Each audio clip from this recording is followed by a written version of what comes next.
Hey guys, how's it going? Today is Wednesday, July 20th. I did this bine up here at the shop, getting some work done to it before we start third cutting, which is probably gonna be next week. So just to get this tractor and this bine out of the road here, we're just gonna take it down back and unhook it, put the tractor back in the shed. Brought the disc bine down back here. Now it sits outside during the summer months, but in the winter months we keep it in a barn. That way it's out of the weather and stuff. We use it so much in the summer, so it doesn't really pay to keep putting it out of the barn. Now we could do that, but it really wouldn't make sense because we're using it for pasture hay and all the cuttings of alfalfa. So it's all unhooked from the tractor here. Now I believe my pap went through. It was either pap or dad went through. Put all new knives on it, so it's ready for third cutting. Today I went through and greased the whole thing, so it's just ready whenever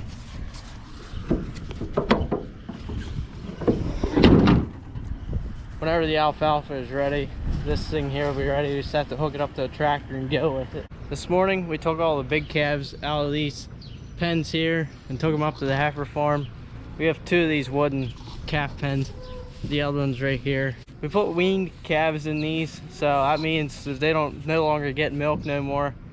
Once they start eating a lot of grain, we just cut them off on milk. We gradually, as the calf gets older, just keep giving less and less milk, and they'll eventually pick up on eating grain, and that's whenever we cut them off. So the stock panels are usually in the manure, and if you tug on them really hard and hurt your back, you usually can get them. I don't really want to do that today, so I'll get the skid loader and dig them loose, which that's what I usually do anyhow. We clean the front of the pens out, then we take two skid loaders and pick it up and move it off of the manure. Then we scoop the manure out, get the skid loaders again, set them back. We do have the gale here, which that's here all the time usually. That's what we use to feed. The New Holland, it's up at the heifer farm. We usually use the gale in the New Holland to move them pens. We have the Bobcat 720 in the shop here. Now this machine used to be used on the scraper, so we'll put the manure forks on it. They're good, solid, heavy manure forks. I used it, I believe, the last time to move the one pen. We got on one side with the 720 here and the gale on the other, and then moved it.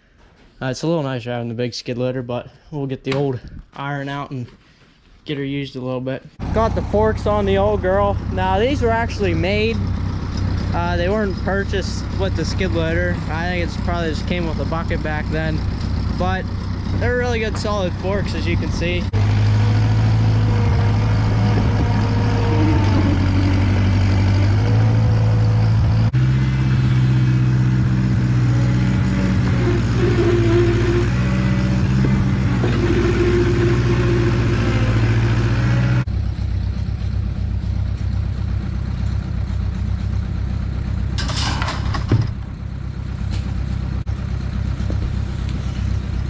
Got the stock panels removed from both pens now. Take the gale and scoop the outside out.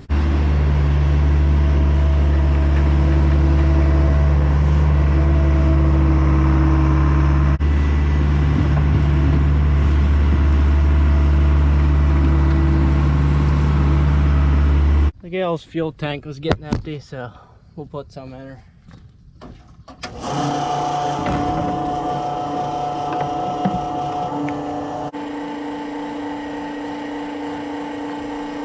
My fuel tank was getting empty as well. Gotta keep hydrating this heat. Ice water is usually the best option. That's what I got.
I got this calf pen all cleaned out, and I went up on the hill and got a bale of corn fodder. Cheese bedded up. Now it doesn't take the whole bale, about half of the bale. Makes a good bedding job. That other pen down there, I'm not gonna get it cleaned out today. It's getting pretty late in the day. It's about 4:30. I'm gonna have to get milk and feed the calves soon.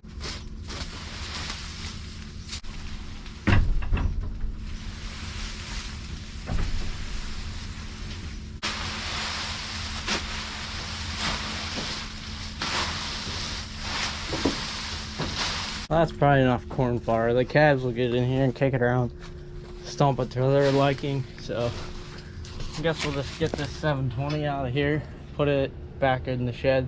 I think it might rain tonight, so I'll put it away, and then we'll put that bale over here in the concrete, because we'll use it to bed that pen up once we clean it out.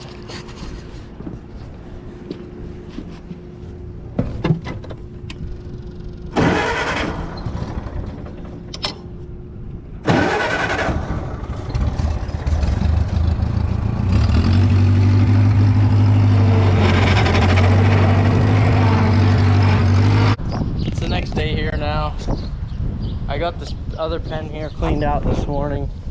Took 2 skid loaders and moved it again. It's not perfect here, but it's better than what it was. It's now this afternoon here. Got that pen back in place and everything. Just need to bed it up, but this afternoon I'd like to move these 4 calves off the bank here, out of these super huts. Put them down there in the pen I cleaned out yesterday. And that'll even things up. And then the other calves will put in that other pen after we bed it up. I'll get the trailer from the side of the house there and back her over and see if I can get them loaded on.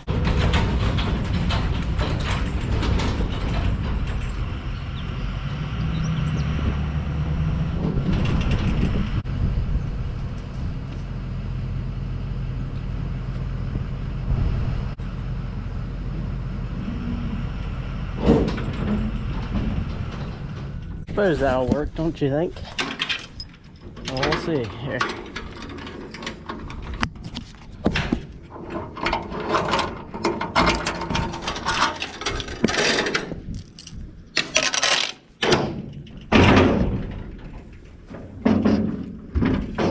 Pull this panel over here, I can chain it fast and run the calves on the trailer.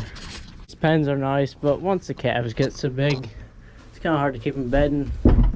Dry weather like this, it's not very hard to keep after, but they get a little sloppy outside from giving them milk. Come on, walk up on the trailer. Come on, you can do it. Come on, hey, come on.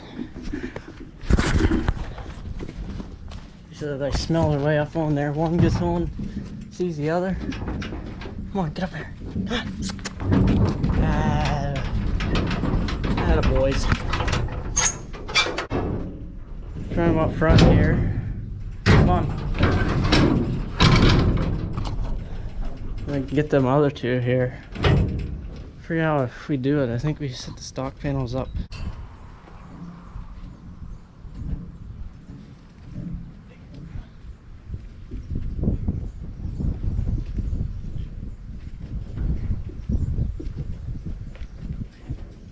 Come on, boys, let's go. Come on, jump off. Come on. It's not that far of a jump. It is now the next day here, Friday. This morning here, Pap, Dad, and I moved a bunch of calves around, and we got this pen bedded up, and it's full of calves again. So both pens are pretty much evened out, and we've got calves in them, but we're still gonna have to give them in here some milk for a little while. And what I want to do now is clean this whole bank off here, all these calf pens, get them out of here and clean the bank off, put them back and bed them up. We have these 2 heifer calves here that I want to put in that big pen there. We don't normally like to put calves in group pens when they're young, but these are older and they're both drinking out of the bucket, which it's fine. But whenever they're on the bottle like that, it makes it harder whenever you got 2 to a pen compared to, you know, calves that are on the bucket and older, because sometimes they'll drink the other's bottle and it just gets to be a pain. So we'll have 7 empty pens plus that group pen there. we got calves up in the shed because we didn't have any empty pens that we'll move down here. So all the pens will be pretty much full again. There just won't be any calves in the shed, which is nice because it's not the best ventilated area, so it's not the greatest for growing calves in, but it was working there for now. But just gotta make things a little better here. You're gonna get the skid loader and grease it. Hasn't had that done to it for a while because it's gonna be using it pretty hard there, clean that bank off. So let's get at her. Never fails, always out of grease.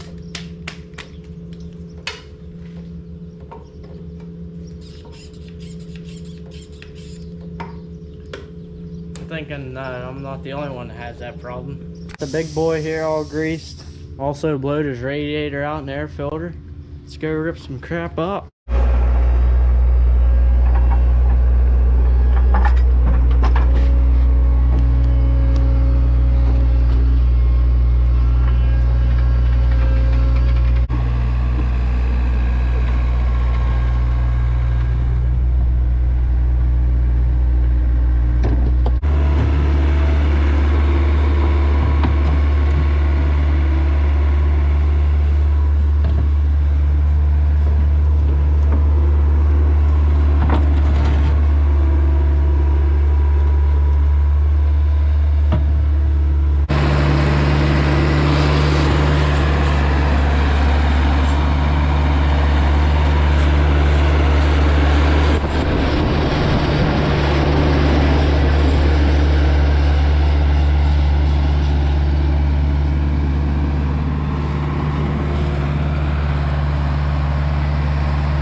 Some of the straw that we got off of that neighbor up there, and it's really nice stuff.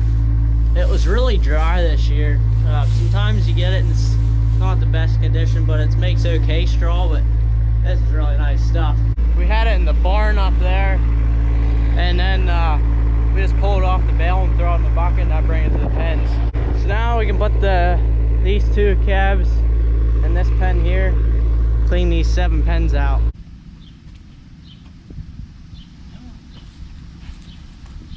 Get in the pen. Nice and Come on. After, buddy. Come on. If I had to take a good guess, I'm thinking that they're gonna enjoy the new pen.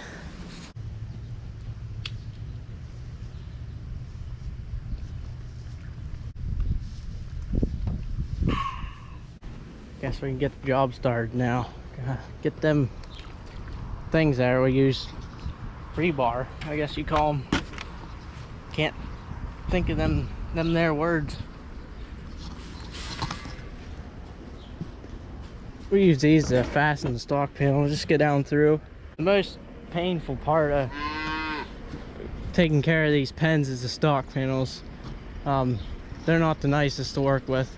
They fling back in your face. You just gotta watch them and stuff.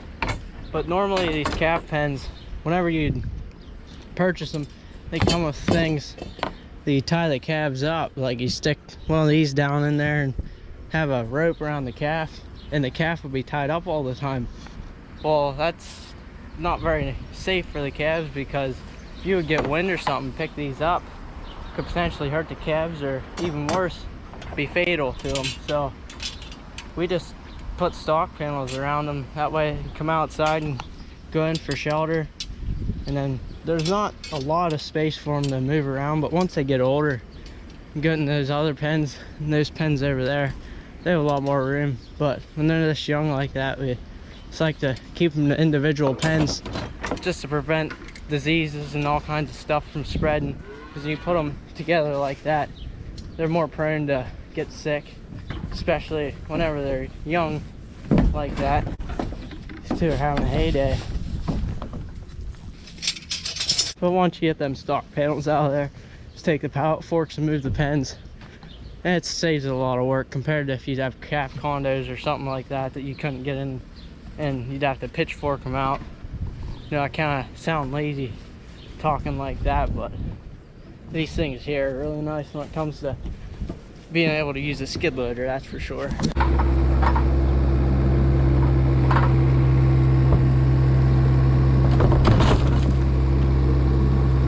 Not usually how you want to treat a calf pen, but I don't got my bale spear rigging thing in my jigging. Just using pallet forks. So I got the pens off the bank here. Now we have to put the bucket on the skid loader and clean it off. And then tomorrow we'll let it dry out. Then we'll set the pens back on top, bed them up, move calves in.